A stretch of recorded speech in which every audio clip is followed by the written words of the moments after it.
Hey guys, welcome to the Field of 68 YouTube channel. If you like what you see here, hit that subscribe button and you'll get more college basketball content just like this. The defense that we're seeing out of them after a game after they went on the road, they go to Arkansas, and I know Arkansas is kind of messed up right now, but they go to Arkansas and they win a game with their defense where they missed 15 of their first 16 shots. They come home and Florida puts up 94 on them, right? I know it was in overtime, but Florida puts up 94 on them. I'm going to hit you guys with some stats. There are only two teams in college basketball that have been outside the top 30. I'm sorry, three teams in college basketball that have been outside the top 35 in KenPom adjusted defensive efficiency on the day that the NCAA tournament has started and won the national title. It was Baylor in 2021. That was a weird kind of thing. Remember, they missed 3 weeks with COVID suspensions, and they went from being a great defensive team to looking like they were completely out of shape for 3 weeks before they figured things out again. It was Duke in 2015, who was terrible defensively in late January and completely figured things out and ended up as like a top 10 defense in the sport after they won the national title. Sorry to rub that in your face, John. And then in 2009, Psycho T's team. And we all know Psycho T was not about getting stops. He was about getting buckets. So that one is kind of understandable. Kentucky right now is 75th efficiency. John, you are go-to defensive expert on this show. Yeah, How worried I are you mean, about Kentucky on that end? Go ahead.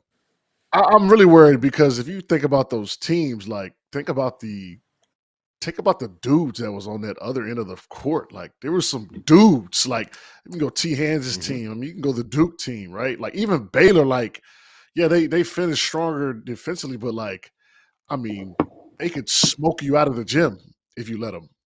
Defense wouldn't have mattered, like Alabama did tonight. Yeah, the defense needs to get better, and they don't have to be a great defensive team, but I don't see them. I don't see enough talent to overcome that like those three teams you named. You know, the three teams you named were, they had some. I mean, they had lottery picks and top 10 guys, and I don't know. I mean, Kentucky has that talent. I guess Reed Shepard and Dillingham are lottery picks, but they have to figure it out. Communication, which is the toughest thing with a young team. Even when I was young, and even in the NBA, like talking and just assignments that helps everything. Um, Mm-hmm. so they've got to figure it out if they want to have a chance to really win at a high level. Like tonight, I mean, they were, I mean, up times in games where they just got a couple stops.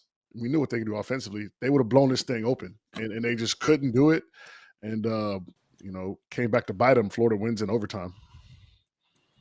Yeah, McCall, go ahead. Yeah, I think they had, I thought there was two plays late in the game. I thought the blown pick and roll coverage when Florida hits a three to tie it. Reed Shepard just turns his head and, he loses sight of his man. I mean, that's essentially a blown pick and roll coverage.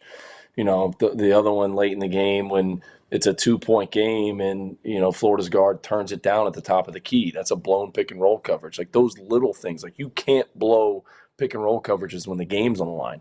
Like you have to be locked in on your assignment. If you're forcing him to his weak hand in the middle of the floor, he's got to go to his weak hand. And the front court player and the guard, they have to be on the same page to force him there.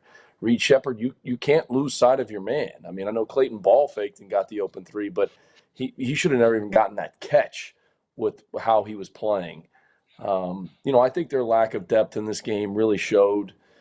Cal can't hold those guys accountable. I mean, Reed Shepard played 45 minutes.